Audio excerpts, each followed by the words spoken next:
Ofisina ny fandriam-pahalemana mandritra ny fankalazana ny fetin'ny farantaona sy ny taom-baovao fotoana izay andrasana ihany koa ny voka-pifidianana tamin'ny fifidianana farany teo. Io moa no vaovao azo avy eo anivon'ny mpitandro ny filaminana noho izany nampitomboana isan'ireo polisy-pirenena isahana izay tontolo ny asan'ny fandriam-pahalemana izay. Ho an'ireo avy amin'ny polisy-pirenena telonjato am-perinasa izay mitandro ny filaminana dia miampy 1.7 izy ireo izay vao nivoaka avy any Antsirabe hanamafy ny fitandrona ny filaminana mandritra ny fetin'ny farantaona ho an'ny eto Antananarivo, izay hiparitaka any amin'ny toerana maro samihafa izay be mpivezivezy mba hialana amin'ny sity mahery, eny amin'ireo toerana mpandihizana ny aliny 3 Desambra ary eny amin'ny toerana izay hanaovana fety ankalamanjana. Iarahantsika mahalala moa fa miavaka ny fetin'ny farantaona amin'ity taona ity, ny fanovo indrindra amin'ny fifidianana filoham-pirenena fihodinana faharoa sy ny fifidianana izay hosolom-bava-bahoaka. Arak'izany dia zavatra roa no sahan'ny mpitandro filaminana: fitandrona ny filaminana amin'ny resaka fifidianana ary fitandrona ny filaminana amin'ny resaka fetin'ny farantaona.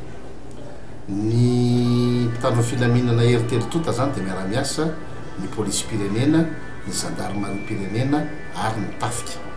Ho an'ny polisy-pirenena manokana tamin'ny 14 volana Desambra teo dia nisy famoahana polisy vaovao natao tany Antsirabe. Agent de police misy araiky 300, inspecteur de police misy 50. Ireo zany dia noezahana ny maro indrindra amin'ireo tsy naparitaka fa nitazonina hiasa eto Antananarivo. Ireo zany dia efa misy eo amin'ny 150 sy 300. Ampin'ireo le polisy efa am-perinasa izay manatanteraka ny fitandrona ny filaminana eto Antananarivo renivohitra.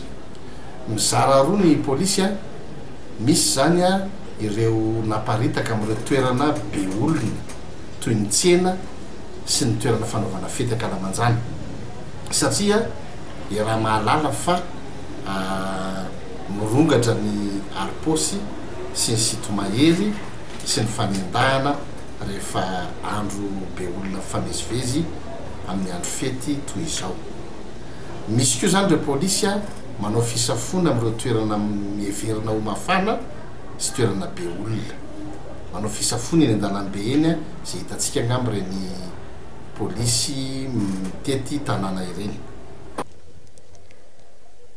Ny fotoana tahaka izao tokoa no anisany mampirongatra ny asan-jiolahy sy ny tsy fandriam-pahalemana ka izany no antony anaovan'izy ireo polisy-pirenena Antsoavo amin'ireo mponina mba tsy handao tanteraka ny trano fonenany fa hametraka olona mijanona ihany ao an-trano rehefa andro ny fety tahaka izao.